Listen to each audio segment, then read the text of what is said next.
ሆኖ ነው ዋናው ነገር። ሌላው እንዳለ ትርፍ እኮ ነው። እባክህን አትረብሸኝ፣ ካልሆነ ውጪ ጠብቀኝ እስከምጨርስ። አረ ምንም ጣልቃ አልገባም ዶክተር፣ ችግር የለውም እንዳትጨነቅ ብዬ እኮ ነው። እሺ አሚና፣ የመጀመሪያ ጥያቄ ልጠይቅሽ። እዚህ ሆስፒታል ከመግባትሽ በፊት የሆነውን ነገር ታስታውሻለሽ? ለምን ሆስፒታል እንደገባው አላውቅም ዶክተር። አንቺ ልጠይቅሽ ምን ሆኜ ነው? እሺ አትጨነቂ አሚና፣ ወደ ቀጣዩ ጥያቄ ልግባ። ይሄን ሰውዬ ታውቂዋለሽ እንዴ? እሱ ስሙን አላውቀውም፣ ግን የት እንደማውቀው ጠፋብኝ። ባልሽ ነኝ እያለኝ ነበር። ዶክተር ባሌ ነው እንዴ? ንገሪኝ። ስሙንም አታውቂውም? ወይኔ ጀማል፣ ምን አድርጎብኝ ነው እንዲህ እኔን እስከምትረሳ ድረስ? ቆይ ምን ብትሆን ነው? ወይኔ ጀማል።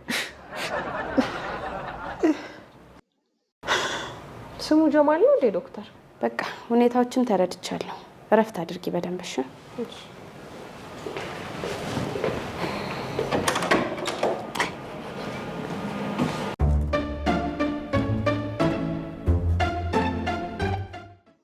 ዶክተር፣ ስለ ባለቤቴ ሁኔታ እንዴት ነው